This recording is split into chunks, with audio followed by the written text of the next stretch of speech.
यह दृष्टांत मैं उन लोगों के लिए सुनाना चाहता हूं जो धन तो बहुत अधिक कमा रहे हैं, पर कमाते कमाते कमाते कमाते उनका मस्तिष्क केवल जोड़ने पर लगा हुआ है, खर्च करना वह जानते ही नहीं है।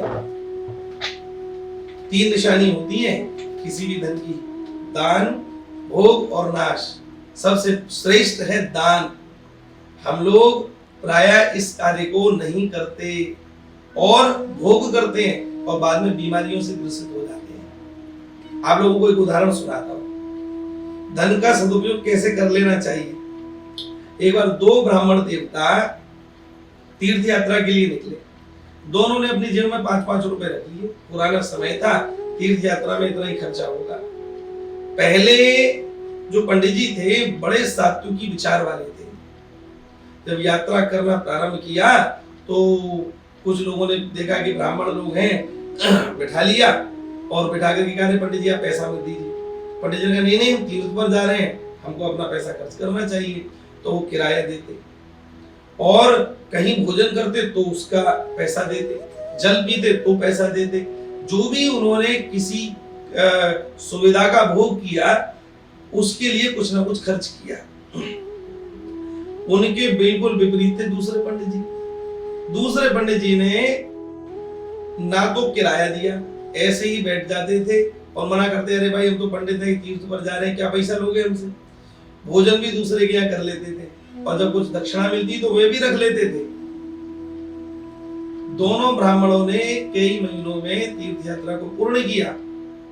जब दोनों घर की ओर वापस आ रहे थे तो जो पहले वाले पंडित जी थे उन्होंने 5 रुपए खर्च कर दिए, मात्र 5 पैसा किराए के लिए बचा था। और जो दूसरे वाले पंडित जी थे 5 की जगह उन्होंने 25 रुपया इकट्ठा कर लिया और कुछ खर्च नहीं किया, तीर्थ यात्रा पूरी हो गई। पहले वाले पंडित जी को चिढ़ाते हुए कह रहे थे, उछल उछल के, अरे देखो तुम तो बिल्कुल मूर्ख निकले, अरे तुम भी जजमान के यहाँ खाते तो खाना भी मिलता, पहनना भी मिलता और धन भी बढ़ जाता। देखो मैंने 25 रुपया कर लिया, तुम्हारे पास तो 5 पैसा बचा। बस पहले वाले पंडित जी सीधे सरल स्वभाव के, मुस्कुरा करके ऐसे ही रहे। जंगल के रास्ते से निकल करके जा रहे थे, इतनी देर में अचानक ऐसा आशा से बाहर था, सोचा भी नहीं कि ऐसा होने वाला है। 4-5 चोरों ने आकर के एकदम उनको पकड़ लिया और पकड़ करके उनको डरा करके, निकालो क्या क्या है तुम्हारे पास। और महाराज मारने पीटने लगे। अब जो पहले पंडित जी थे उन्होंने तो 5 का सिक्का बचा था, उन्होंने कहा महाराज तलाशी ले लो, यही बचा है। 5 पैसा देख करके तो एकदम गुस्से में पागल हो गया, 5 पैसा फेंकता हुआ बोला, हट तेरा 5 पैसा कौन लेगा। और दूसरे पंडित जी जिनके पास अधिक पैसा था वो उसको छिपाने लगे। चोरों को पता चल गया, बोले इनके पास धन ज्यादा है। बस पंडित जी के कपड़े उतार लिए और उतार करके सारा धन जितना भी था उसमें छिपा हुआ था और ले करके वो तो रफू चक्कर हो गए। अब आप विचार कीजिए, तीर्थ यात्रा तो दोनों ने करी और तीर्थ यात्रा लगी किसकी।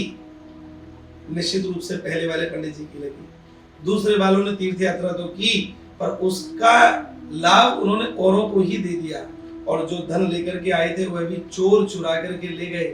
पंडित जी को ढाक के 3 पात हाथ में रहे, अर्थात कोई लाभ नहीं हुआ। इसीलिए मैं आप सबसे निवेदन करता हूं कि आप लोग भी धन का संचय तो कर रहे हैं, यदि आप उसका सदुपयोग नहीं कर पा रहे तो एक दिन काल रूपी, मृत्यु रूपी चोर आवेंगे और 2 गाल पर थप्पड़ मार करके सारा धन छीन करके ले जाएंगे। आपके बाद में न जाने कौन उसका सदुपयोग करे, कौन दुरुपयोग करे, कुछ नहीं पता।